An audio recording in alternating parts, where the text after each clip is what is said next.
bincang-bincang aja tentang yang kemarin, sesi 1. Tentunya para mahasiswa, ya kita bilang mahasiswa S2. Kuliah yang kemarin itu sebagai dasar. Setelah bisa memahami kuliah yang kemarin, kita sekarang mulai dengan aspek hukum pelayanan kesehatan.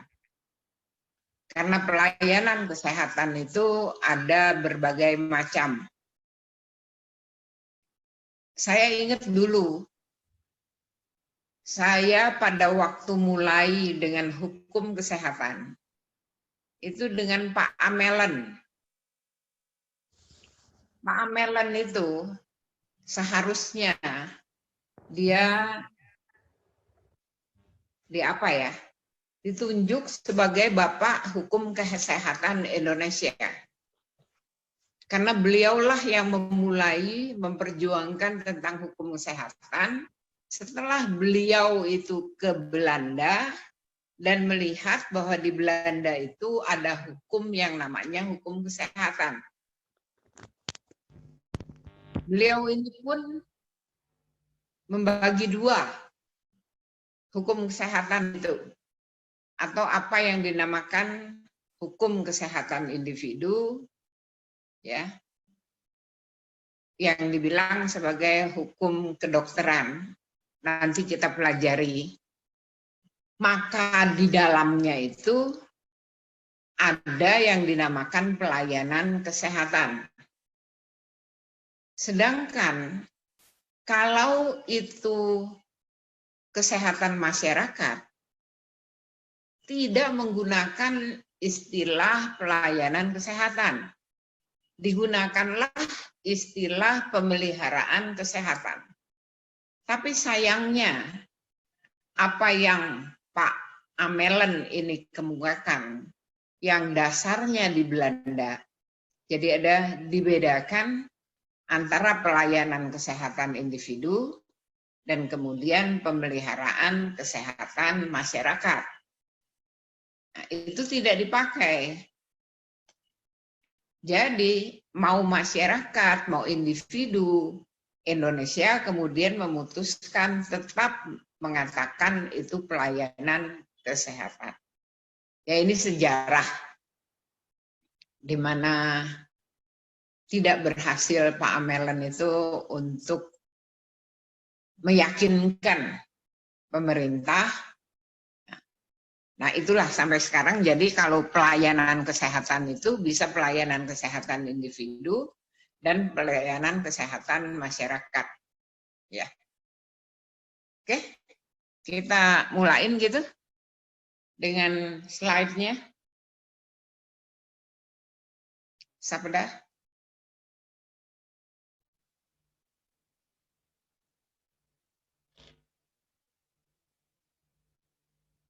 Ya, slideshow.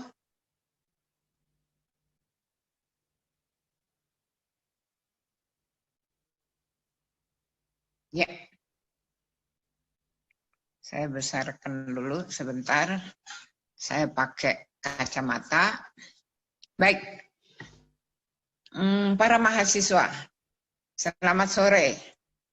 Kita akan segera mulai dengan kuliah. Jadi kuliah ini mengenai hukum pelayanan kesehatan. Tadi saya sudah mulai bahwa sebetulnya pelayanan kesehatan itu adalah pelayanan kesehatan individu. Sedangkan kalau kesehatan masyarakat seharusnya namanya adalah pemeliharaan kesehatan. Tapi di Indonesia itu tidak. Kata pelayanan kesehatan ini dipakai untuk pelayanan kesehatan individu maupun pelayanan kesehatan masyarakat. Kalau kita bicara tentang hukum, hukum itu adalah kumpulan peraturan hukum. Jadi kalau hukum pelayanan kesehatan itu tidak lain adalah kumpulan peraturan hukum pelayanan kesehatan. Lanjut.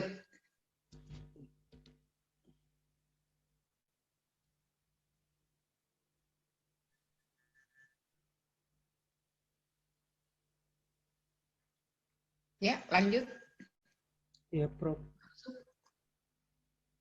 Waduh, ini rupanya yang lama ini ya. Jadi masih ada yang muter-muter. Baik, kita mulai dengan kesehatan. Jelas, Undang-Undang tentang Kesehatan tahun 2009 nomor 36 itu mendefinisikan kesehatan. Kesehatan adalah keadaan sehat.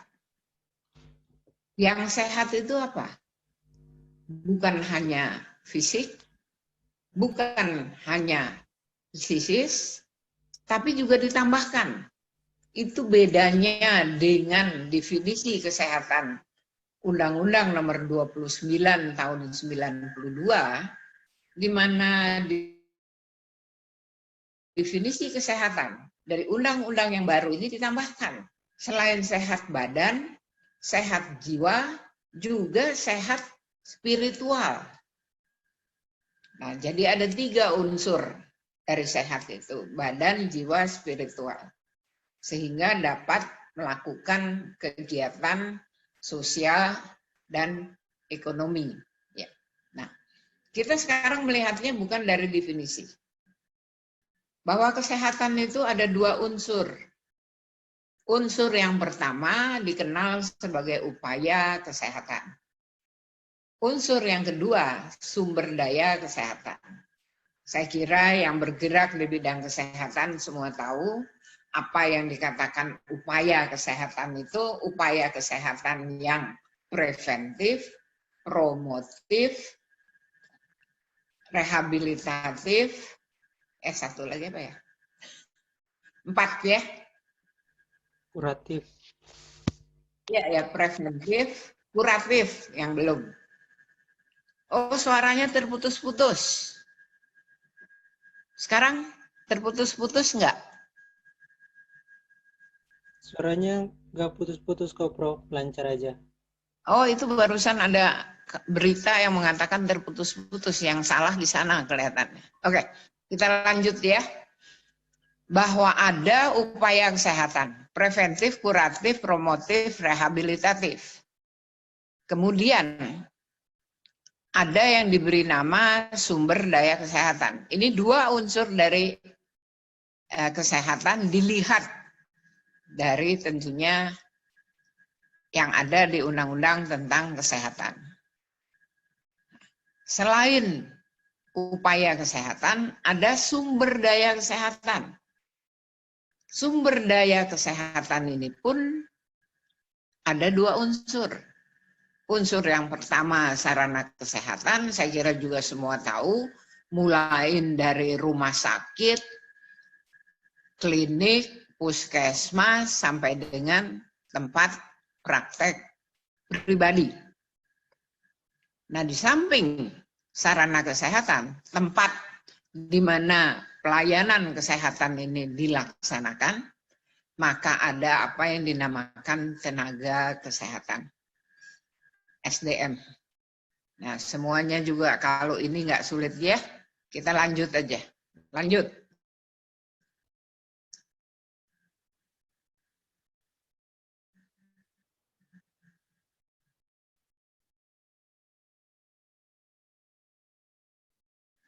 Baik, tadi saya sudah singgung bahwa ada 2 macam kesehatan. Dilihat dari sisi pembagian manusianya yang menjadi objek. Satu manusia, yang satu masyarakat. Jadi ada kesehatan masyarakat yang dikenal sebagai public health. Saya masih menggunakan kata pemeliharaan kesehatan. Tapi di Indonesia ini seperti saya ceritakan sebelumnya, ini istilah dari Pak Melen. Tapi tidak diterima. Kacamata. Jadi tetap dikatakan sekarang juga pemeliharaan kesehatan ini sebagai pelayanan kesehatan masyarakat. Kemudian ada kesehatan individu. Di Inggris diberi nama medical. Di Belanda medis. Tapi di Indonesia namanya adalah kedokteran.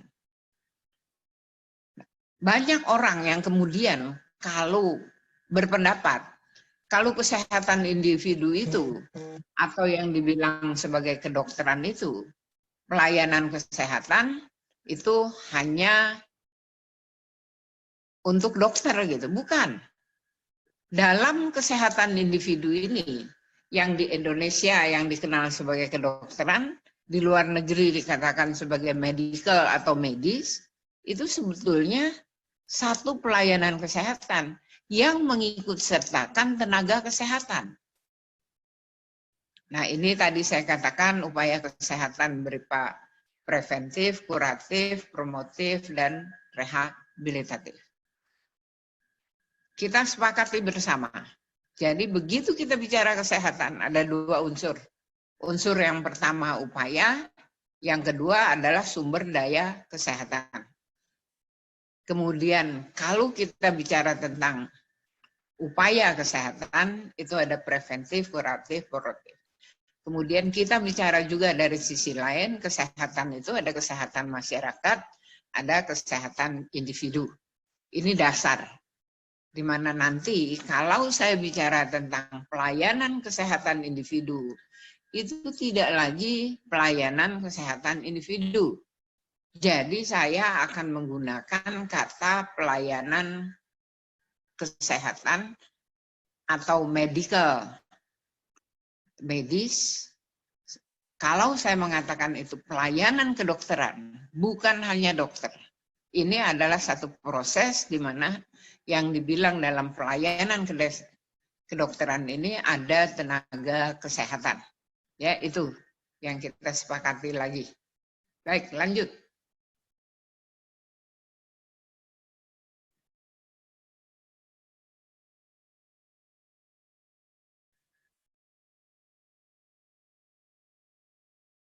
Apa sih yang dibilang hukum kesehatan? Tidak lain seluruh kumpulan peraturan yang mengatur tentang kesehatan. Jadi ada apa yang dinamakan hukum kesehatan masyarakat, ada hukum kesehatan individu. Jadi kalau hukum kesehatan masyarakat ini dikenal sebagai public health law, sedangkan hukum kesehatan individu di Indonesia ini menjadi hukum kedokteran, di Inggris ini menjadi medical law, di Belanda itu menjadi medisrecht. Nah ini, ya, apa yang dikenal sebagai dua macam hukum kesehatan. Seperti diketahui, hukum itu ada yang umum dan hukum yang khusus. Saya kira kemarin juga kita belum membahas. Hukum yang umum ini yang sering dikatakan sebagai lex generalis, sedangkan hukum yang khusus ini adalah lex specialis. Kemudian saya kira kalian juga sudah mendapatkan lex specialis, derogat lex generalis. Kalau diatur oleh hukum yang khusus, maka hukum yang umum menjadi tidak berlaku. Ya, ini yang kita sepakati juga bersama tentang apa yang dinamakan hukum kesehatan. Ada hukum kesehatan masyarakat, ada hukum kesehatan individu yang dikenal sebagai hukum kedokteran. Lanjut.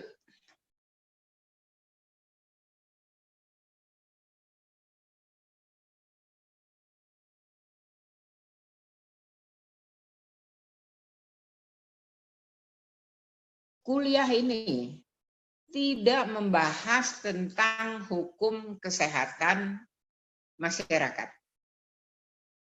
Jadi, yang akan kita bicarakan itu tidak lain adalah hukum pelayanan kesehatan individu yang dikenal sebagai hukum kedokteran. Itu ada hukum yang umum yang tentunya ada di Kitab Undang-Undang Hukum Perdata, di Kitab Undang-Undang Hukum Pidana, dan ada di hukum administrasi. Ada hukum yang khusus. Hukum yang khusus ini tentunya pada waktu undang-undang ini dibuat, hukum yang khusus pertama kali adalah undang-undang tentang praktik kedokteran yang dibuat tahun 2004. Itu sebagai undang-undang yang umumnya, sebentar, bukan yang umum. Undang-undang payung itu undang-undang kesehatan sudah dibentuk sejak tahun 60. Undang-undang nomor 9 tahun 60. Itu undang-undang kesehatan. Kemudian diganti pada tahun 92 menjadi undang-undang nomor 29. Nomornya berapa ya? Tahun 92. Dan kemudian kita tahu ada undang-undang tentang praktek kedokteran 2004. Ada undang-undang rumah sakit 4409. Kemudian setelah itu banyak sekali, cukup banyak sebetulnya dibentuk undang-undang tentang kesehatan. Undang-undang tentang tenaga kesehatan, undang-undang tentang keperawatan, undang-undang kebidanan, itu semua menjadi undang-undang yang dikenal sebagai lex spesialis.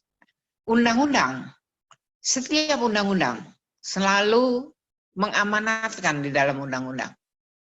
Adanya, ya, saya berikan contoh saja, undang-undang praktek kedokteran ini mengatakan ada apa yang dinamakan persetujuan tindakan medik. Nah, persetujuan tindakan medik dalam undang-undang tentang praktek kedokteran ini diamanatkan untuk diatur dengan peraturan Menteri Kesehatan. Nah, peraturan yang diamanatkan oleh undang-undang yang lebih tinggi ini, kita beri nama, catat ya, yaitu Undang-Undang Perundang-undangan Organik. Tentunya di samping peraturan-peraturan Menteri Kesehatan, di mana diperintahkan undang-undang yang lebih tinggi, yaitu perundang-undangan organik, ada peraturan Menteri Kesehatan yang tidak diperintahkan oleh peraturan yang lebih tinggi. Peraturan ini dikenal sebagai peraturan kebijakan. Nah, peraturan kebijakan ini yang sering juga dikenal sebagai diskresi. Fries Hermessen. Tidak ada cantolan undang-undang di atasnya. Ini yang dibilang kewenangan dari eksekutif selain membentuk peraturan organik, juga membentuk peraturan kebijakan. Banyak peraturan Menteri Kesehatan ini, ribuan. Banyak sekali. Terakhir ini sejak 2014, kemudian sekarang 2019. Peraturan Menteri Kesehatan tidak terlalu banyak. Sebelumnya, 1 tahun, itu kadang-kadang bisa dibentuk 2.000 Permenkes. Peraturan Menteri Kesehatan tentang penyelenggaraan praktek kedokteran itu nomor 2052 kalau nggak salah. Banyak peraturan yang ribu-ribuan. Sekarang ini sejak 2014 sampai dengan sekarang ini kira-kira 6 tahun. Bahkan tahun ini menurut saya juga Permenkes itu nggak terlalu banyak. Ya. Oke, jadi jangan bingung. kalau ada Permenkes nomornya 1600 berapa gitu ya. Karena dulu itu sebelum tahun 2014 itu adalah biasa. Nah, hukum khusus menghapuskan hukum yang umum, ini yang dikenal sebagai lex speciali, derogat lex generali. Lanjut.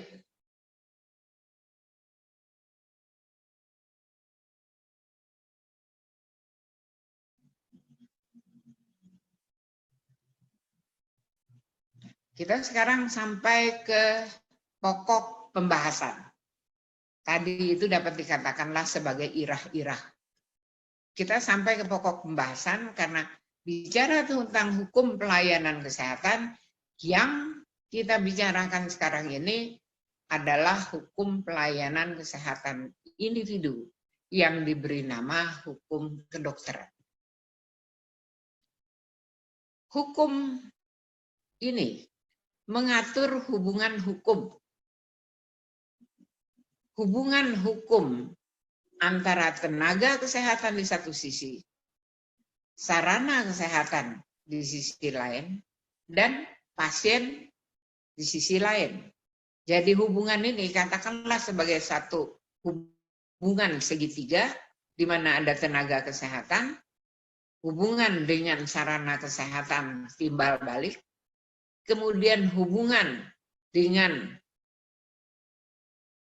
pasien timbal balik, kemudian ada hubungan antara sarana kesehatan dengan pasien yang timbal balik. Tadi sudah saya katakan, ini pun di bidang hukum perdata, pidana, dan administrasi. Jadi namanya hubungan hukum, dimanapun hukuman itu tentunya hubungan hukum itu selalu menimbulkan hak dan kewajiban. Hak dari tenaga kesehatan menjadi kewajiban sarana kesehatan.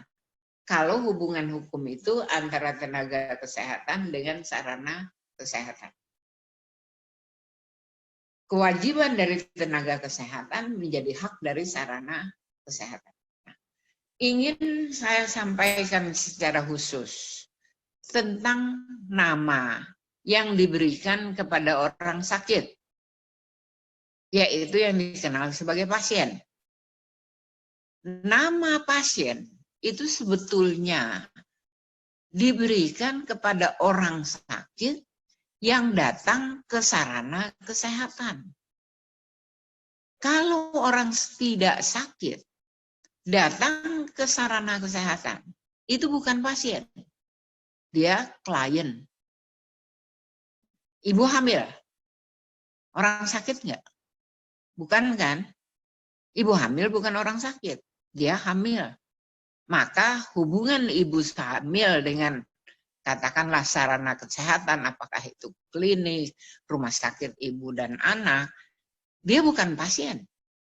Dia adalah klien. Atau yang sering kalau pakai bahasa Inggris namanya klien. Siapa yang pasien itu?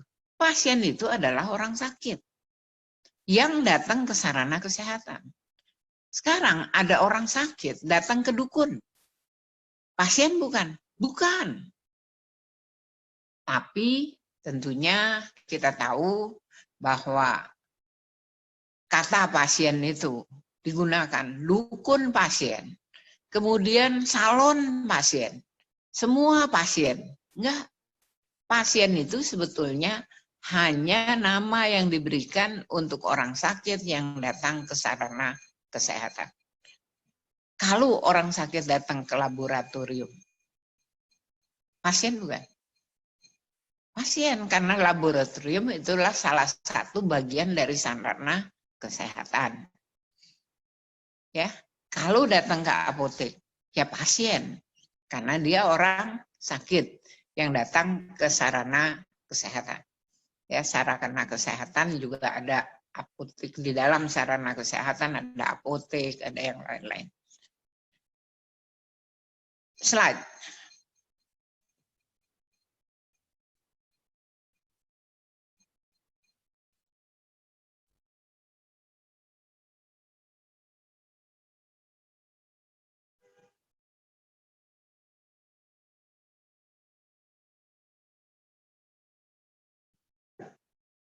Baik, saya akan sedikit bicarakan tentang yang khusus, yaitu hubungan hukum dokter-pasien. Tapi secara umum bisa juga dikatakan sebagai hubungan hukum antara tenaga kesehatan dengan pasien. Jelas, hubungan hukum ini terletak di bidang hukum perdata. Apa yang kita ketahui tentang hukum perdata tidak lain adalah hubungan antara subjek hukum dengan subjek hukum. Jadi, dokter, seku tenaga kesehatan adalah subjek hukum. Orang sakit yang datang ke sarana kesehatan, apakah dia ke rumah sakit, ke klinik, puskesmas, ke praktek pribadi, itu diberi nama pasien, dia pun adalah subjek hukum. Hubungan ini diatur di dalam hukum perikatan. Namanya, itu di dalam buku 3, Kitab Undang-Undang Hukum Perdata. Saya ingin sedikit menambahkan bahwa di bidang hukum perdata, itu ada 2 macam hubungan hukum. Hanya 2, tidak lebih, tidak kurang. 1 di bidang hukum keluarga, dan 1 lagi di bidang hukum harta kekayaan. Namanya hukum harta kekayaan. Hubungan hukum di bidang hukum keluarga ini dibilang sebagai hubungan hukum di bidang hukum kekeluargaan. Ada 2 macam hubungan hukum. Hubungan hukum yang terikat oleh perkawinan. Kemudian dari perkawinan itu lahir anak-anak. Dan dari anak-anak ini lahir lagi anak-anak. Jadi ada kakek, ada nenek, ada ayah, ada ibu, ada paman, ada bibi, ada keponakan. Semua ini yang dikatakan sebagai hubungan hukum keluarga sedarah. Karena terbentuk adanya hubungan darah, sedarah. Maka disebut sebagai karena adanya kelahiran. Maka disebut sebagai keluarga sedarah. Nah, ada lagi di bidang hukum keluarga juga hubungan hukum yang lain. Terbentuk juga karena perkawinan. Ada A, ada B. A punya keluarga, B punya keluarga. A dan B melangsungkan perkawinan. Ada keluarga si A dan keluarga si B ini mempunyai hubungan hukum. Hubungan hukum ini yang dikenal sebagai hubungan hukum keluarga semenda. Atau yang dikenal sebagai periparan. Ada besan, ada mertua, ada ipar, adik ipar, kakak ipar, ada paman yang dari pihak lain, ya, itu yang dibilang sebagai hubungan hukum keluarga semenda. Dibedakan ya, hubungan keluarga, ada lagi hubungan hukum yang lain. Itu diatur dalam bidang hukum harta kekayaan namanya. Kalian tentunya juga sudah mendapatkan ini. Yang bahasa Inggrisnya dikatakan sebagai Vermögenrecht. Hubungan hukum di bidang hukum harta kekayaan ini diberi nama.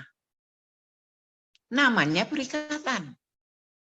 Jadi begitu kita bicara tentang perikatan, ini hubungan hukum di bidang hukum harta kekayaan, yang dalam bahasa Belandanya dikatakan verbinten. teknis, perikatan itu selalu hukum. Nggak mungkin bukan hukum. Hubungan hukum di bidang hukum harta kekayaan diberi nama perikatan. Nah, itu hubungan hukum. Begitu kita bicara hukum, maka selalu ada timbul hak dan kewajiban yang timbal balik.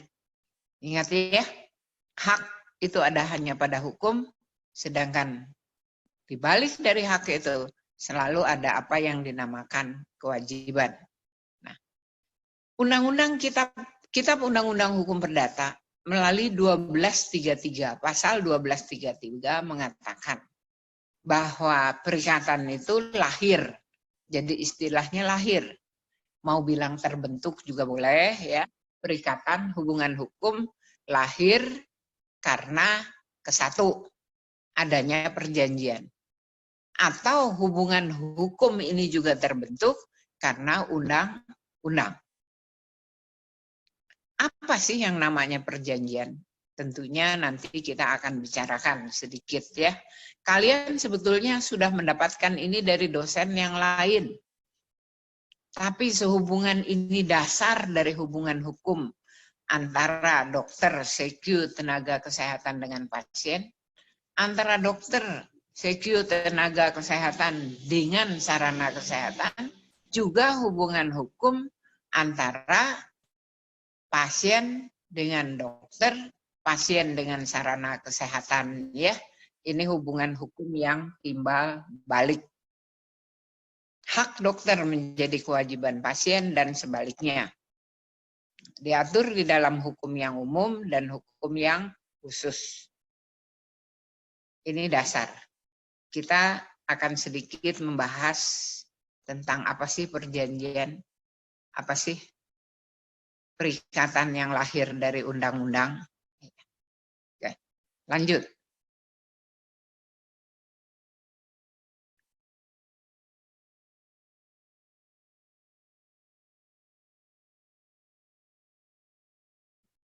Tapi sebelum kita sampai kepada breakdown dari perikatan yang lahir dari perjanjian, perikatan yang lahir dari undang-undang. Perikatan adalah hubungan hukum, ya. Jangan lupa. Apa sih perikatan? Perikatan itu tidak lain hubungan hukum di bidang hukum harta kekayaan. Ini ada doktrin hukum perikatan. Doktrin ini sudah lama dikemukakan, namanya doktrin, itu pendapat pakar. Pakar ini lahir di negeri Belanda. Sekitar tahun 1910-an, dia mengeluarkan atau dia membentuk doktrin ini. Dia katakan, berdasarkan prestasi. Ya, jadi dalam setiap perikatan itu harus ada prestasinya. Nah, berdasarkan prestasi dia katakan bahwa ada apa yang dinamakan perikatan hasil.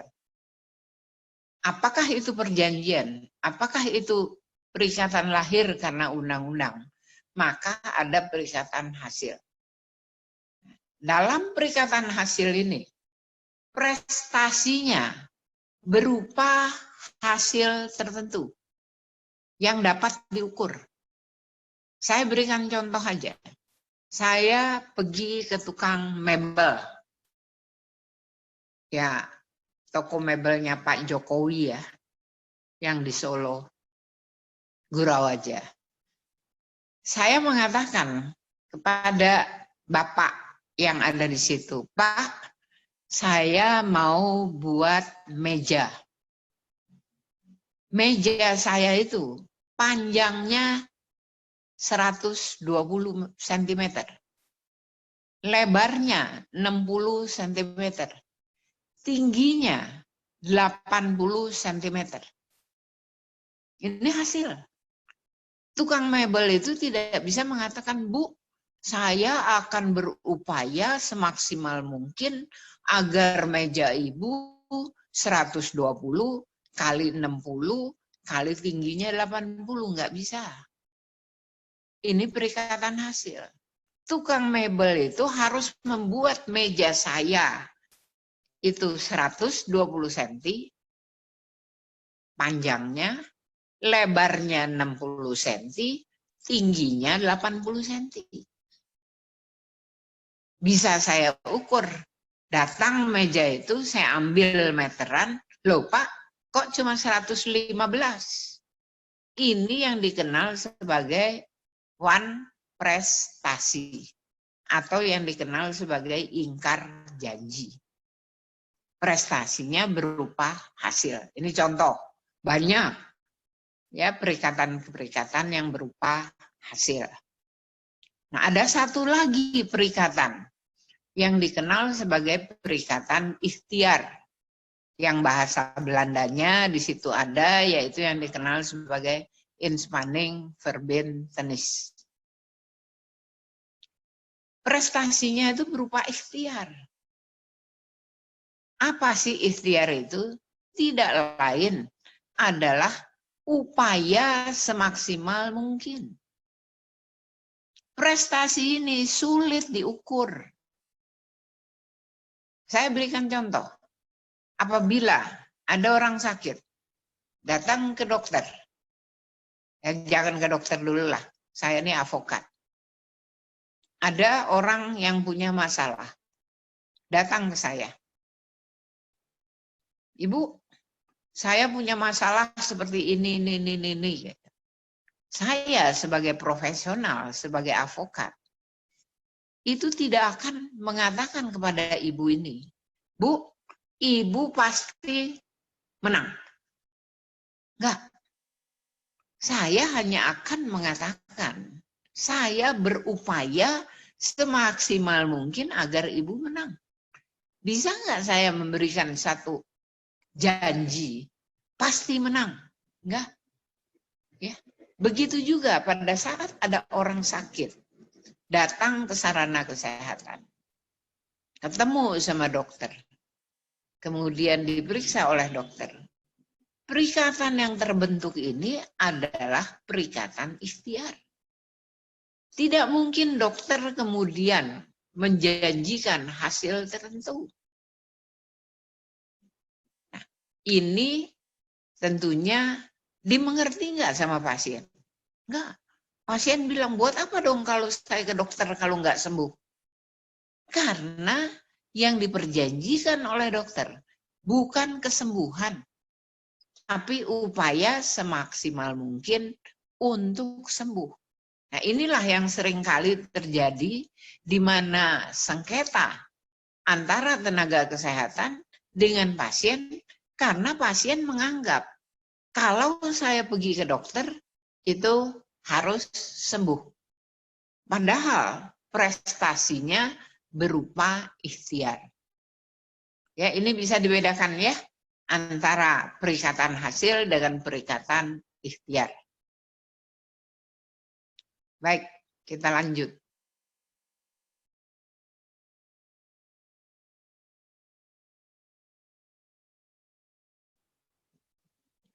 Wah, rupanya PowerPoint ini PowerPoint yang lama. Karena PowerPoint yang baru itu ada tambahan tentang perjanjian, ya, tentang perikatan yang lahir dari perjanjian, perikatan yang lahir dari undang-undang. Saya ingin menambahkan, tolong dicatat saja, memang tidak ada di sini, karena ini udah sampai kepada hak-hak pasien. Tapi nanti mungkin saya akan kirimkan yang baru, sehingga ada yang baru. Dengarkan saja, karena mau nggak mau, suka nggak suka, saya akan tetap di slide ini. Pengalaman kemarin, kalau slide ini kemudian dihapuskan, kemudian muka saya yang muncul di situ, itu sulit lagi. Ya, kalian kan nggak perlu ngelihat muka saya. Ya, kita lanjut ya. Ya, jadi slide-nya ini biarin, enggak slide-nya? Nggak usah diitukan, biarin saja. Apa perlu melihat muka saya? Nggak perlu kan? Slide-nya itu tetap saja yang tadi. Silahkan, saya ingin menjelaskan. Jadi ada hubungan hukum di dalam bidang hukum harta kekayaan yang diberi namanya perikatan atau verbintenis. Undang-undang mengatakan bahwa perikatan itu lahir dari perjanjian dan lahir dari undang-undang.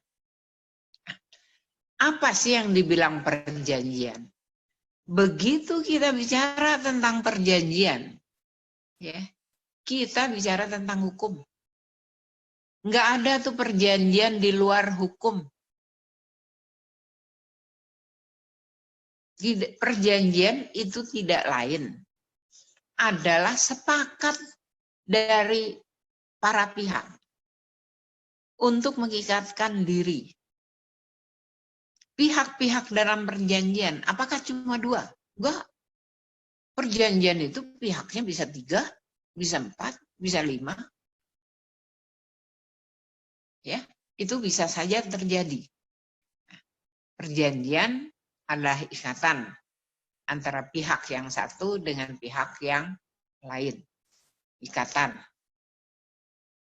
Jelas, ada syarat-syarat dari perjanjian ini agar perjanjian ini sah. Yang paling penting, perjanjian harus dibuat secara sah. Kalau tidak sah, perjanjian itu dapat dibatalkan atau batal demi hukum. Pernah dengar ya? Kalian udah dapat ini, tapi saya tetap ingin untuk mengulang ini. Kenapa? Karena ini adalah dasar. Dalam perjanjian ini, ada 4 syarat untuk sahnya perjanjian. Syarat yang pertama adalah sepakat. Apa yang disebut sepakat ini yang disebut sebagai konsen. Cuma sepakat ini seringkali dibilang sebagai persetujuan. Konsen. Sepakat sama, persetujuan sama, konsen. Itu yang pertama. Sepakat para pihak untuk terikat dalam perjanjian. Itu yang pertama. Sekarang, kalau terjadi pemaksaan, penipuan, maka sepakat itu cacat hukum. Sepakat harus diberikan secara bebas. Para pihak harus tahu. Yang kedua, syarat untuk sahnya perjanjian, yaitu yang dikenal dengan cakap. Cakap secara hukum. Apa sih cakap secara hukum itu? Itu tidak lain, apa yang dibilang cakap secara hukum adalah orang yang cakap secara hukum adalah orang yang sudah mencapai usia tertentu. Indonesia ini bingung. Kitab Undang-Undang Hukum Perdata sampai sekarang ini menentukan cakap secara hukum 21 tahun. Tapi kita punya undang-undang perkawinan. Undang-undang perkawinan ini menentukan bahwa orang di bawah 18 tahun masih ada di bawah kekuasaan orang tua. Kalau di atas 18 tahun, dia tidak lagi di bawah kekuasaan orang tua. Artinya apa? Dia udah dewasa. Nah, ini cakap berdasarkan umur. Tapi ada ukuran lain dari cakap bahwa orang yang sudah dewasa ini, selain jadi orang, selain ukurannya itu dewasa, juga dia tidak cacat mental. Artinya apa? Bahwa dia itu sehat mental. Apabila dia sehat mental, maka dia menjadi tidak cakap. Jadi dua ukurannya. Kitab Undang-Undang Hukum Perdata pun mengatur yang beda lagi. Berapapun umur seseorang, apabila dia sudah melangsungkan perkawinan, dia menjadi dewasa. Jadi ada anak umur 12 tahun. Karena satu dan lain hal, dia harus melangsungkan perkawinan. Melangsungkan perkawinan. Begitu dia menjadi istri atau menjadi suami, bisa saja kan? Maka apa yang dibilang istri atau suami ini dewasa, berapapun umurnya. Nah ini, dan dia cakap melakukan perbuatan hukum. Ini dua syarat. Apabila syarat ini tidak dipenuhi, perjanjian tetap berlaku. Cuma dapat dibatalkan. Selama tidak dibatalkan, perjanjian ini tetap berlaku. Hasilnya itu ya tetap, karena perjanjian ini tetap berlaku, meskipun tidak sah. Bedakan, ada syarat yang ketiga, di mana untuk sahnya perjanjian, itu harus ada objek tertentu. Apa sih yang dinamakan objek tertentu ini? Itu tidak lain adalah tujuannya dapat dicapai. Kalau tujuannya dapat dicapai, maka objeknya itu tertentu. Ya, jadi ingat, apa yang dibilang syarat ketiga dari sahnya perjanjian, yaitu di dalam Kitab Undang-Undang Hukum Perdata melalui pasal 1320, itu tujuan dari perjanjian harus bisa dicapai. Saya berikan contoh saja. Kita mau buat perjanjian dengan pihak lain, bahwa perjanjian itu dikatakan tanggal 28 Juni saya akan terbang ke bulan. Bisa nggak saya terbang ke bulan? Nggak bisa kan? Tujuannya nggak tercapai. Tidak dapat dicapai. Sehingga objeknya itu menjadi tidak tertentu. Jadi istilahnya objeknya tidak tertentu. Tujuannya tidak bisa dicapai. Tapi kalau saya bikin perjanjian bahwa pada tanggal 28 saya akan ke Semarang naik mobil, itu kan bisa dicapai. Tapi kalau terbang ke bulan itu tidak mungkin. Ya. Oke, bedakan ya. Apa yang dinamakan objek tertentu. Kemudian ada syarat yang keempat. Syarat yang keempat ini pun penting. Bahwa perjanjian itu kausanya, sebabnya itu harus halal. Apa yang dinamakan halal? Tidak melanggar undang-undang. Tidak melanggar kebiasaan kalau tidak diatur oleh undang-undang. Kalau tidak diatur oleh undang-undang, tidak diatur oleh kebiasaan, tidak melanggar traktat internasional, tidak melanggar jurisprudensi, sebutkan seperti itu ya. Itu artinya kausanya halal. Kalau melanggar peraturan, kausanya tidak halal. Dan kemudian juga tidak melanggar moral. tidak melanggar etika, ya. Itu syarat yang keempat, yang dikenal sebagai kausa atau sebab yang halal. Yang menarik dari perjanjian, syarat sahnya perjanjian yang ketiga dan keempat ini, kalau ini cacat, maka perjanjian itu batal demi hukum. Artinya apa? Bahwa perjanjian itu tidak pernah ada. Nah, saya tentunya sulit untuk memberikan contoh karena waktu juga, kalau enggak 1 semester nanti hanya untuk perjanjian saja ya. Saya berikan contoh saja. Jual beli pisau itu halal. Tapi jual beli pistol itu tidak halal karena dilarang. Jual beli obat itu halal. Tapi jual beli obat yang tergantung, yang tergolong narkoba, itu tidak halal.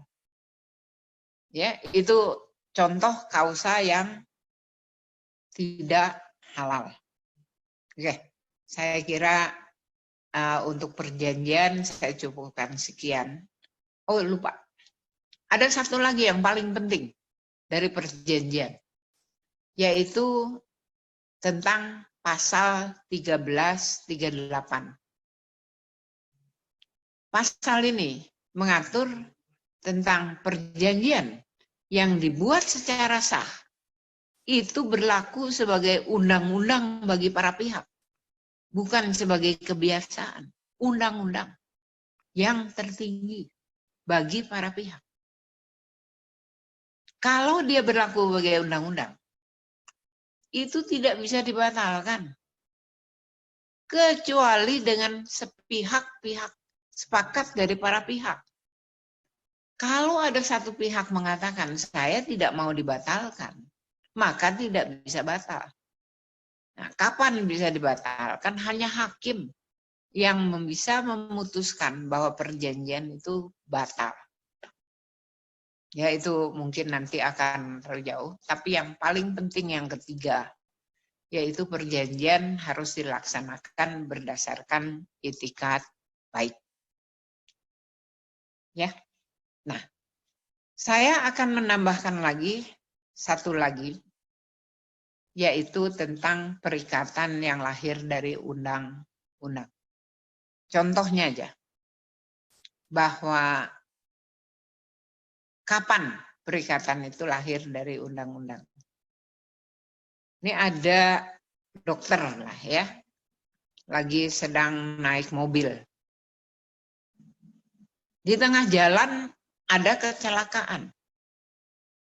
Undang-undang tentang praktek kedokteran, pasal 51, ayat 4, mengatakan, dalam keadaan darurat, ada kewajiban dokter untuk membantu orang yang membutuhkan. Keadaan darurat, kecelakaan, dokter lewat, dia harus berhenti untuk membantu orang yang membutuhkan. Nah, kemudian ada nggak perjanjian di situ? Bukan. Perikatan ini lahir dari undang-undang. Karena undang-undang ini menetapkan kewajiban dokter untuk menolong. Pada saat orang yang celaka itu tidak mengatakan tidak, maka artinya ya. Bisa juga dia mengatakan, ya dokter bantu saya gitu. Itu satu sepakat. Ya. Jadi ingat, sepakat itu. Kalau tidak mengatakan tidak, artinya ya. Nah itu ya. Jadi pada saat orang yang celaka itu tidak mengatakan tidak, maka terbentuklah perikatan yang dasarnya adalah undang-undang. Nah itu tentang perikatan ya. saya tambahkan, mudah-mudahan kalian bisa mencatatnya. Kita sepakati ya, bahwa pertanyaan itu di akhir saja, karena rada sulit juga kelihatannya kalau memang sebelumnya ya, karena nanti dicopot lagi biar nanti saya berikan waktu sekitar 10 menit untuk pertanyaan. Saya ingin lanjut, yaitu tentang hak-hak pasien. Hak pasien banyak. Ada di Undang-Undang Praktek Kedokteran, hak pasien. Ada di Undang-Undang Rumah Sakit, hak pasien. Ada. Nah, begitu dia menjadi hak pasien, maka itu menjadi kewajiban pihak lain. Ya, itu ingat. Hak hanya ada pada hukum. Saya hanya akan sedikit membahas. Tapi yang sedikit membahas ini tentang informasi dan persetujuan itu menjadi 1,5 mata kuliah. Tidak akan saya bahas sekarang karena waktu juga. Kemudian ada lagi hak pasien yang tidak akan saya bahas sekarang, yaitu tentang rekam medik. Karena kalau saya bahas, itu menjadi 1 semester juga tuh. Ya, jadi yang akan saya bahas sekarang adalah tentang apa yang dinamakan rahasia kedokteran. Namanya rahasia kedokteran, itu yang khusus karena adanya pelayanan kesehatan individu. Bukan rahasia dokter ini, rahasia kedokteran ya namanya ya. Jadi jangan meskipun tenaga kesehatan itu bukan dokter, bukan tenaga medis, perawat, bidan, siapapun tenaga kesehatan yang lain, itu wajib memegang rahasia kedokteran. Kalau itu menyangkut pelayanan kesehatan individu. Oke. Rahasia kedokteran ini di dalam kitab Undang-Undang Hukum Pidana itu diberi nama rahasia jabatan umum. Diatur di kitab Undang-Undang Hukum Pidana pasal 322. Tentang dokter, itu diatur di dalam Undang-Undang Praktek Kedokteran. Tentang tenaga kesehatan yang lain, tentunya wajib juga untuk memegang rahasia kedokteran dari pasien. Pelanggaran terhadap rahasia kedokteran ini adalah kejahatan. Bukan pelanggaran administratif, bukan apa-apa. Ini adalah yang dibilang kejahatan. Setiap tenaga kesehatan wajib memegang rahasia kedokteran. Itu udah urusan. Saya cuma ingin memberikan contoh di pengadilan, di mana ada orang, si A. Dia pasien dari dokter B. Kita katakanlah itu Setia Novanto ya, Setio Novanto. Kita contohkan dia. Dia itu terjerat kasus korupsi. Tapi bukan dokternya yang di ini ya. Dia terjerat kasus korupsi. Ada dokter B. Itu dokternya Setia Novanto. Dia punya satu kelainan. Yang tahu ini hanya Setia Novanto dengan si dokter. Setia Novanto ditangkap karena urusan korupsi. Polisi ngorek, mau tahu apa sih rahasianya si Setia Novanto ini. Setia Novanto nggak mau memberitahu. Polisi manggil dokter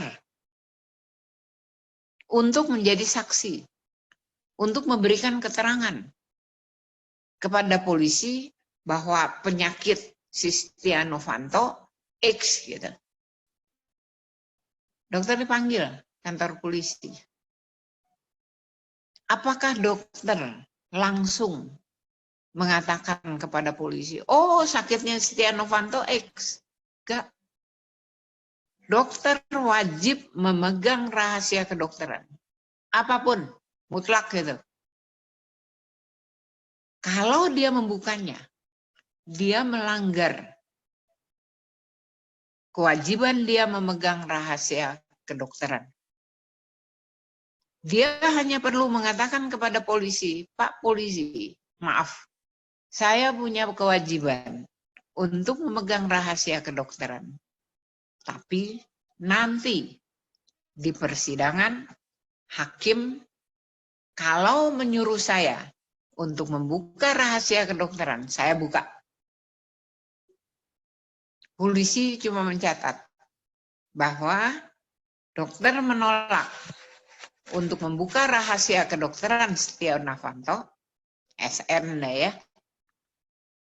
karena kewajiban memegang rahasia kedokteran. Kasus ini bergulir ke kejaksaan sampai ke persidangan. Pada saat persidangan, hakim ingin juga mengetahui rahasia dari SN. Di situ kemudian jaksa memanggil Dokter B ini untuk maju ke pengadilan menjadi saksi. Apakah kemudian dokter B ini serta-merta dipanggil oleh kejaksaan untuk menjadi saksi, kemudian dia membuka rahasia dari SN? Enggak. Ada hak dokter yang diberi nama hak untuk tidak hadir di pengadilan. Kalau dokter serta-merta hadir karena dipanggil oleh jaksa, kemudian membuka rahasia kedokteran, dia itu melanggar. Dihukum itu.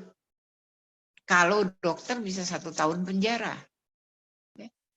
Kalau umum itu ancamannya 2 tahun penjara. Sekarang apa yang harus dilakukan oleh dokter? Yaitu dokter nulis surat ke hakim. Bapak Hakim yang mulia, sehubungan dengan ada kewajiban saya memegang rahasia kedokteran, saya menolak hadir di pengadilan. Nanti hakim memutuskan apakah dokter harus hadir atau permintaan dokter untuk tidak hadir di pengadilan dikabulkan. Atau permintaan dokter untuk tidak hadir di pengadilan ditolak gitu. Dia membuat apa yang dinamakan putusan sela. Dapat dibayangkan betapa hebatnya itu rahasia kedokteran. Tidak seenaknya untuk dibuka. Harus dijaga, bahkan sampai pasien meninggal dunia. Tidak boleh dibuka. Nah inilah ya. Pada saat itu dokter memang, hakim memerlukan keterangan dari dokter. Maka dia akan membuat putusan sela. Menolak permintaan dokter untuk tidak hadir di pengadilan, dia harus hadir. Nah itu ya. Pada saat ada putusan sela, di situ dokter dibebaskan untuk membuka rahasia kedokteran. Nah ini sekarang ya, ada kasus nih di Bandung, di mana ada gugatan terhadap rumah sakit. pengacaranya, avokatnya itu mulai dia ribut-ribut itu di koran, di Detik, di Kompas, Siana, sebutkan yang lain-lain. Dia mengatakan gini gitu. Rumah sakit, apakah boleh serta-merta kemudian menjawab? Itu nggak benar. Pasiennya sebenarnya gini gitu. Boleh nggak? Nggak boleh. Kenapa? Karena rumah sakit itu punya kewajiban dan tenaga kesehatan yang di situ punya kewajiban untuk memegang rahasia kedokteran. Tahu nggak rumah sakit? Harusnya rumah sakit tahu. Tenaga kesehatan harusnya tahu. Jadi tidak semena-mena. Karena begitu dia membuka rahasia pasien, pidana tuh. Ya, jadi kalau kalian mendengar ini pengacara atau avokat ini ribut segala macam, rumah sakit diam. Kenapa? Karena adanya rahasia kedokteran yang harus dijaga. Meskipun rumah sakit dikatain, difitnah, dihina, di apapun, diam. Karena adanya apa yang dinamakan rahasia kedokteran. Gak enak ya? Oke, itu rahasia kedokteran. Cukup panjang karena tidak semua orang tahu. Tidak semua rumah sakit tahu. Banyak itu rahasia kedokteran itu dikeluarkan. Itu nggak boleh. Bukan hanya tidak baik, tidak boleh. Kemudian satu lagi yang saya akan uraikan juga yaitu pendapat kedua. Apa sih yang dinamakan pendapat kedua atau second opinion? Gini ya, saya mengalami sendiri pada waktu saya kuliah di Belanda ya. Untuk pendapat kedua ini, di situ saya belajar. Apa yang dinamakan pendapat kedua? Pasien sakit. Dia pergi ke rumah sakit A. Rumah sakit A ini mengatakan bahwa diagnosa ya, diferensial diagnosa. Bahwa dia menderita multiple sclerosis. Pasien ini teman saya. Dia pulang, dia pergi ke toko buku, dia beli buku-buku tentang multiple sclerosis. Dia baca. Setelah dia membaca multiple sclerosis, dia tuh merasakan sakit yang amat sangat dari tungkai kakinya itu yang dekat paha ini, ya yang di paha ini sampai ke ujung kaki itu sakitnya itu seperti ditusuk-tusuk jarum lah gitu, gitu sakit sekali. Rumah sakit A mengatakan dia menderita multiple sclerosis ringan. Dia baca tentang multiple sclerosis, kemudian dia berpendapat bahwa penyakit dia itu bukan multiple sclerosis. Dia datang lagi nih ke rumah sakit, ke dokter yang pertama memeriksa. Dia bilang, dokter, saya sudah baca buku, apa yang saya rasakan? Ini bukan multiple sclerosis menurut saya. Saya minta second opinion. Rumah sakit kemudian mengatakan kepada ibu ini, Bu, ini di Rotterdam kan? Ya, di sana, di Nijmegen katanya. Itu rumah sakitnya sangat terkenal spesialis-spesialis syarafnya. Ibu akan saya kirim ke sana. Nah, si ibu ini dapat surat, dia daftar di rumah sakit itu, dia ke situ. Sementara itu, rekam medik yang ada di rumah sakit A ini dikirim oleh para dokter ke rumah sakit B. Bukan si ibu bawa-bawa rekam medik. Ini antara rumah sakit dengan rumah sakit. Si ibu datang ke situ, diperiksa. Kemudian ternyata memang hasil dari rumah sakit yang kedua, dia tidak menderita multiple sclerosis. Tapi di tulang belakangnya itu ada syaraf yang kejepit. Hasil dari rumah sakit kedua ini dengan rumah sakit yang pertama itu didiskusikan. Akhirnya rumah sakit pertama dan rumah sakit kedua ini sepakat bahwa ibu ini tidak sakit multiple sclerosis, tapi sakitnya itu disebabkan oleh urat, adanya syaraf yang kejepit di tulang belakang. Siapa yang memberitahukan kepada ibu ini? Bukan rumah sakit yang kedua. Ibu ini datang lagi ke rumah sakit yang pertama. Rumah sakit yang pertama inilah yang kemudian memberitahukan kepada si ibu. Bu, berdasarkan kita, dia minta maaf memang. Karena ilmu kedokteran itu bukan ilmu pasti. Kalaupun terjadi satu kesalahan dari diferensial diagnosa, itu nggak apa-apa. Belum dijadikan satu tindakan medik. Ya, ini yang dinamakan pendapat kedua. Bukan seperti di Indonesia. Dia pergi ke rumah sakit A. Kemudian dia pergi ke rumah sakit B. Dia pergi ke Singapura. Itu bukan pendapat kedua. Apa yang dinamakan pendapat kedua adalah apabila ada kerjasama antara rumah sakit kedua pertama dan rumah sakit kedua. Dan dua-duanya mereka membicarakan untuk menentukan diagnosa yang tepat. Nah, ini yang dinamakan pendapat kedua ya. Oke. Karena waktu juga saya tidak berlama-lama di sini tentang pelayanan sesuai dengan kebutuhan, menolak tindakan medik. Nanti kita akan bicarakan pada semester yang akan datang. Oke. Kita ini lagi slide informasi ini saya tidak akan berikan ya, karena itu nanti di semester kedua, persetujuan juga enggak, di skip aja, terus inform konsen, skip aja rahasia kedokteran, ini yang saya katakan rahasia kedokteran.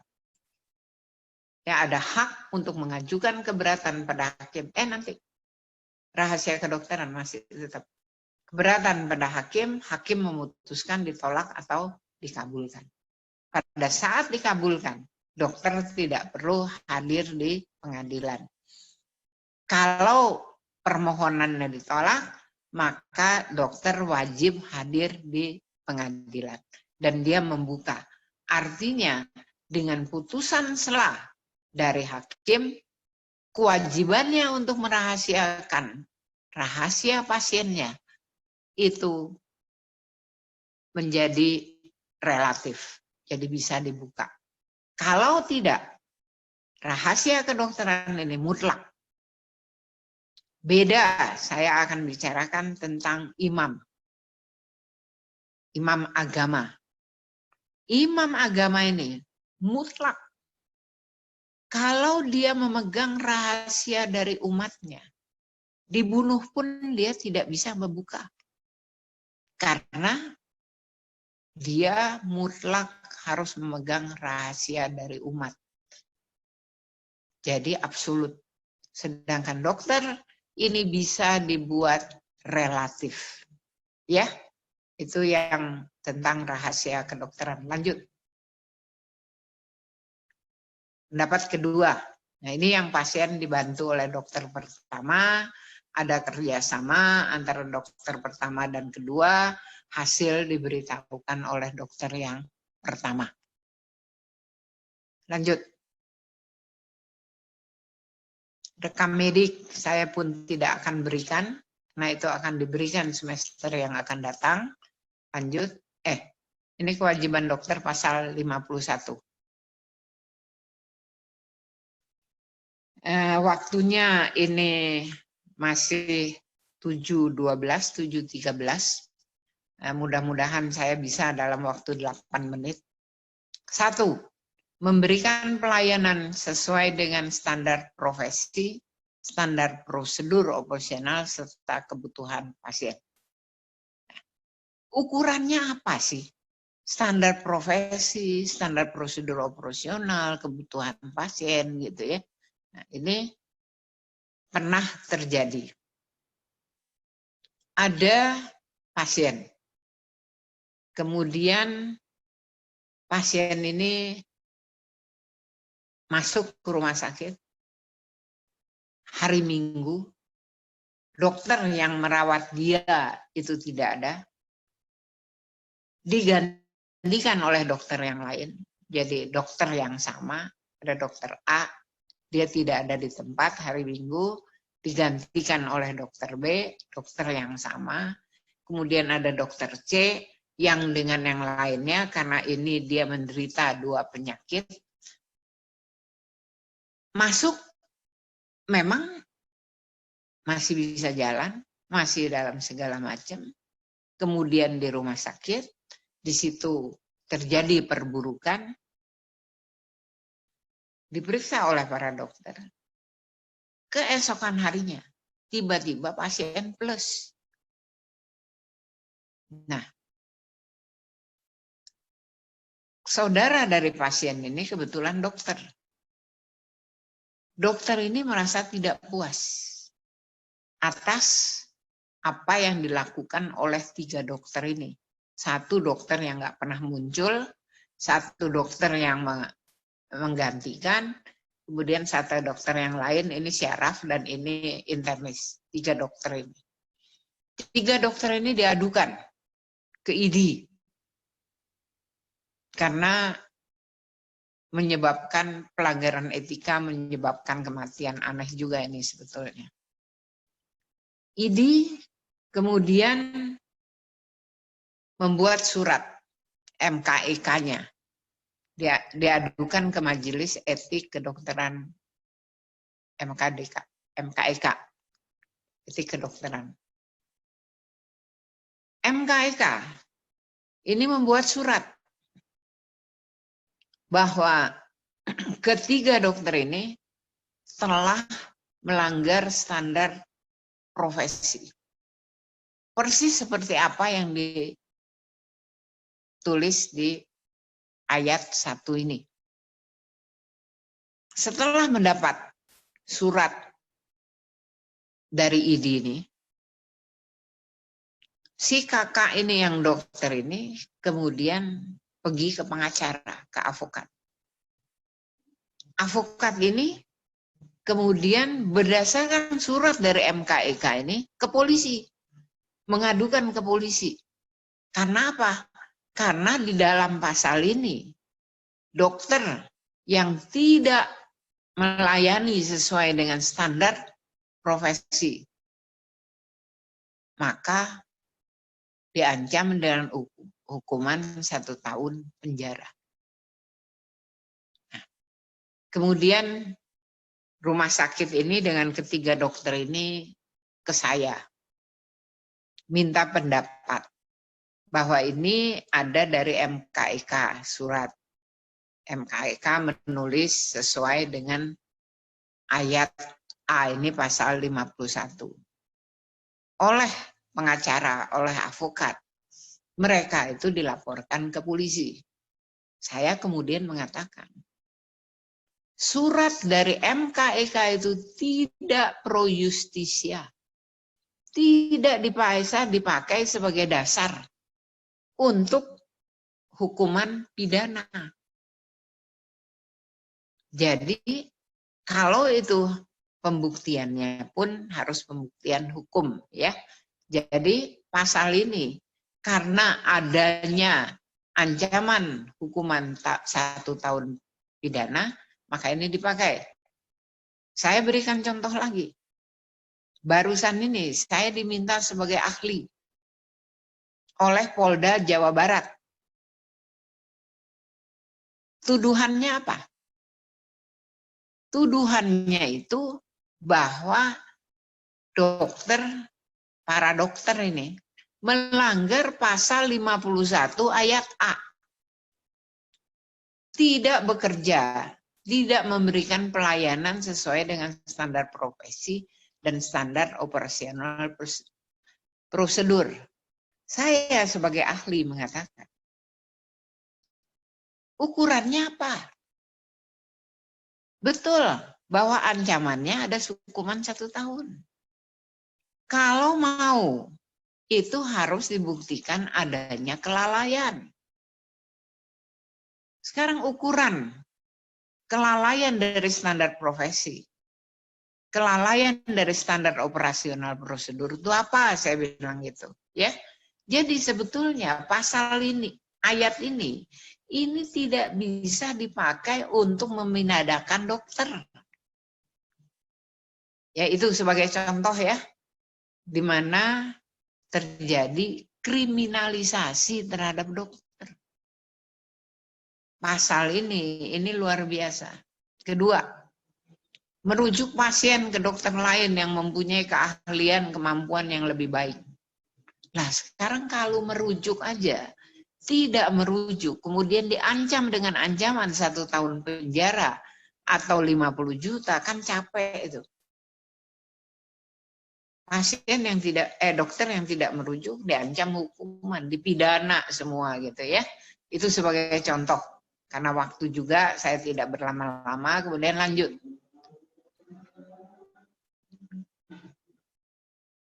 Merahasiakan segala sesuatu saya setuju.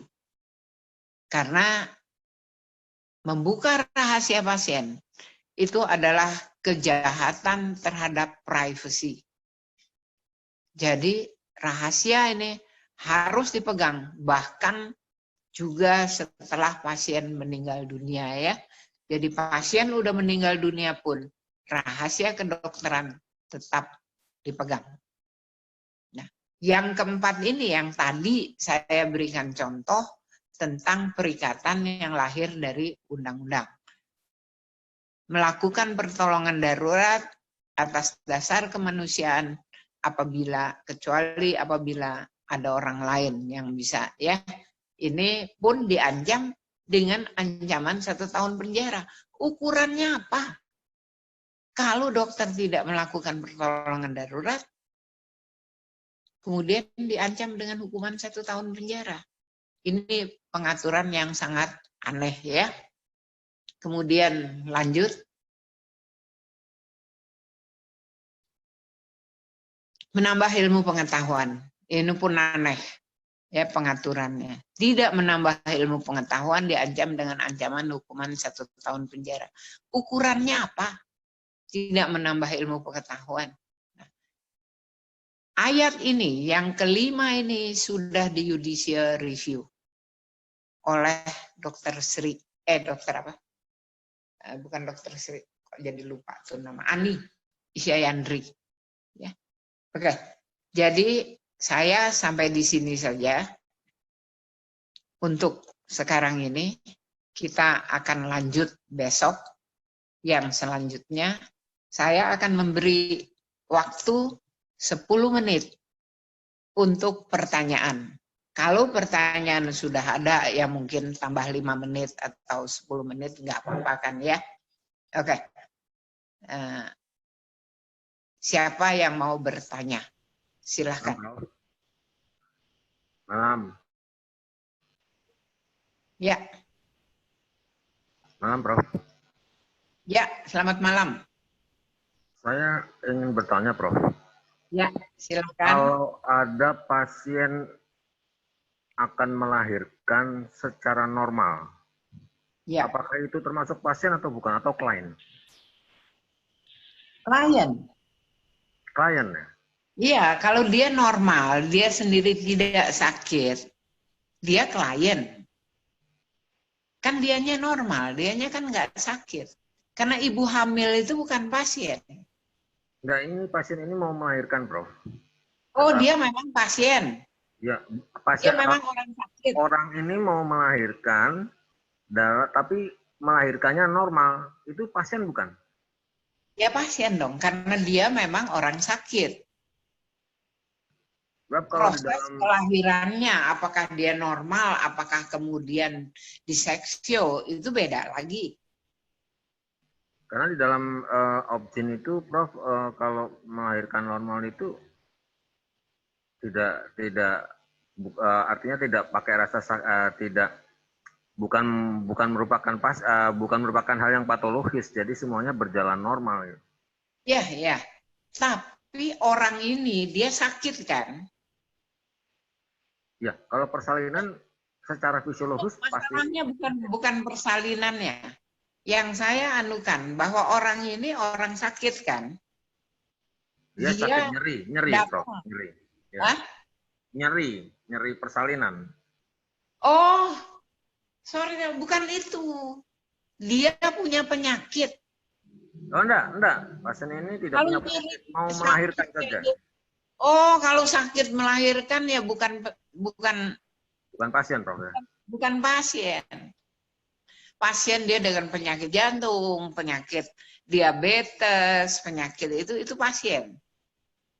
Kalau dia datang. Prof, kalau begitu sampai saat ini ada pengertian yang fatal dengan BPJS sehingga menyebabkan ketekoran, Prof. Karena itu ditanggung oleh BPJS. Kenapa?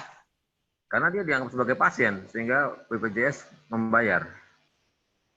Enggak, ini kan satu program dari BPJS bahwa persalinan itu bukan pasien. Karena BPJS-nya nggak ngerti, tapi ini adalah satu proses dari kesehatan juga. Tapi dia bukan pasien, ya. Apa yang dinamakan pasien? Kalau BPJS bilang pasien, ya karena BPJS-nya nggak ngerti apa itu pasien. Sama kayak dukun itu. Oh, ya. Dukun juga bilang kalau orang ke dia itu pasien. Karena dia tidak mengerti istilah pasien. Ya? Ya, Prof. Terima kasih. Oke. Yuk. Jadi sekarang udah ngerti ya? Iya, Prof. Pasien itu orang sakit. Kalau dia tidak sakit, dia bukan pasien. Kalau BPJS salah, karena dia juga nggak ngerti. Ya. Ini istilah. Yuk. Ya. Ada lagi pertanyaan lain? Ini dari dokter siapa, dokter? Dokter Jayamasa, Prof. Objin. Jen, oke. Jayamasa, ini ada tulisannya. Iya, kita nggak tatap muka ya. Kalau tatap muka itu lebih anu ya. Saya memberikannya juga dan kemudian bisa langsung nanya juga ya. Oke, tapi ya di dalam bencana ini yang dibilang overmah ya. Nanti juga saya akan berikan. Oke, lanjut. Siapa lagi yang saya, Prof. Ya. Saya belum jelas yang tentang putusan sela tadi, Prof. Ini saya putusan ini siapa? Sela. Farid. Farid. Iya. Nanti saya cari dulu ya. Kepengen lihat juga, tapi nggak semuanya ada fotonya. Fajar, ini Fajar. Oh, ini Farid ya. Febrina. Ya, beda-beda dikit waktu juga nggak apa-apa deh ya. Oke. Ya, Farid ini dokter juga? Ya, dokter gigi, Prof. Dokter gigi, Prof. Oh, dokter gigi. Oke. Pertanyaannya apa, dokter? Saya belum jelas yang tentang putusan sela tadi yang. Oh, untuk jadi saksi di pengadilan. Iya, benar, Prof. Ya. Di dalam hukum kesehatan itu dikenal hak dokter untuk tidak hadir di pengadilan. Ini doktrin yang di negeri Belanda. Het recht voor niet verschoning. Hak untuk tidak hadir di pengadilan. Ya, kenapa? Karena adanya rahasia kedokteran. Jadi, kalau pasien ini sendiri yang mengeluarkan, ya pasiennya dokter. Kemudian pasien dokter ini yang kemudian menggugat dokter, itu beda. Apa yang saya jelaskan tadi, dokter ini punya pasien. Pasien ini korupsi. Nggak ada hubungannya dengan penyakitnya. Dia tidak menggugat dokter. Pasien ini korupsi. Rahasia kedokterannya dipegang oleh dokter. Polisi ingin tahu dalam satu pemberkasan perkara tentang penyakit dari pasien ini. Dia panggil dokter. Dokter itu tidak boleh membuka rahasia pasien. Pasien sendiri kan nggak mau buka. Kalau pasien mau buka, itu urusan dia. Sekarang pasien tidak mau buka. Dokter itu dipanggil polisi. Akan mengatakan, saya ini punya kewajiban megang rahasia pasien. Pasiennya nggak mau buka. Beda kalau pasiennya mau buka ya. Ini dia nggak mau buka. Nah, dokter cuma mengatakan kepada Pak Polisi, silakan catat di berita acara. Saya akan membuka ini di pengadilan. Nah, udah diberkas segala macam, ini pasien sampai ke pengadilan. Dia koruptor nih. Ya. Nah, sampai di pengadilan. Jaksa tentunya ingin tahu juga kan. Nah, manggil dokter untuk jadi saksi di pengadilan. Karena di berkas polisi dokter itu mengatakan, saya akan buka ini di pengadilan. Tapi dipanggil oleh jaksa itu, ada hak dokter untuk tetap memegang rahasia pasien. Hak untuk tidak hadir di pengadilan. Karena itu menjadi kewajiban dokter. Bisa dimengerti ya? Sampai di sini? Bisa, Prof. Apabila dokter serta-merta membuka rahasia, dia melanggar rahasia jabatan, itu rahasia kedokteran. Bisa dihukum itu. Pasiennya itu bisa nuntut si dokter karena membuka rahasia dia. Nah, dia harus menulis surat ke hakim, majelis hakim yang mulia atau yang terhormat. Ya, sehubungan dengan kewajiban saya memegang rahasia pasien, pasiennya sendiri nggak mau buka kan, maka saya menolak hadir di pengadilan. Nah, hakim nanti akan berunding, majelis hakim ini. Pada saat dia menganggap bahwa diperlukan rahasia ini untuk seluruh perkara, dia akan menolak penolakan dokter. Dia akan bikin putusan selah berdasarkan ketuhanan yang Maha Esa. Dengan ini kami memerintahkan dokter untuk hadir di pengadilan. Tapi kalau dia beranggapan, mereka beranggapan, oh rahasianya nggak penting kok. Maka dia akan mengabulkan permohonan dokter untuk tidak hadir di pengadilan. Jelas ya? Ini? Ada lagi yang mau ditanya? Halo? Jelas, Prof. Jelas ya? Ya. Ya, jelas, Prof. Jadi bukan pasien yang menggugat dokter, bukan. Ini dia melakukan satu kejahatan. Ya? Oke. Kalau ada lagi? Ada lagi, Prof, yang tentang second opinion. Iya. Tentang second opinion tadi, Prof. Kalau yang sekarang berjalan ini kan yang seperti disampaikan Prof, yang banyak ditemui sekarang di Indonesia. Berarti itu hal itu salah, Prof, ya, yang berjalan sekarang di tempat kita mengenai second opinion. Bukan second opinion. Kalau second opinion itu antara rumah sakit pertama dan rumah sakit kedua itu sama-sama kerjasama. Itu second opinion. Nah, banyak yang dilakukan. Barusan ini ada gugatan itu. Pendapat dari dokter dari Singapura itu dijadikan bukti. Parah kan? Hanya berdasarkan invoice. Beda lagi. Nah, itu ya. Jadi, apa yang dibilang second opinion antara rumah sakit pertama dengan rumah sakit kedua, itu kerjasama. Itu second opinion. Yang sekarang dilakukan, ini pernah terjadi.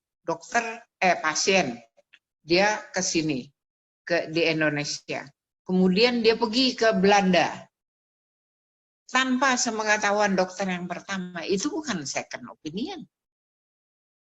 Ya, oke? Bisa dimengerti ya? Nah, di Indonesia ini semua salah. Kadang-kadang dokternya itu pun mengatakan, Ngapain saya mesti sama ke dokter itu gitu? Karena tidak mengerti tentang lembaga second opinion. Kalau ngerti, dia tidak akan begitu. Ya. Ini banyak, hukum kesehatan ini banyak yang tidak dimengerti. Sekarang dokter-dokter udah tahu kan, kalau second opinion itu kerjasama antara dokter yang pertama dengan dokter kedua, kerjasama antara rumah sakit pertama dan rumah sakit kedua. Ya, ada pertanyaan lagi?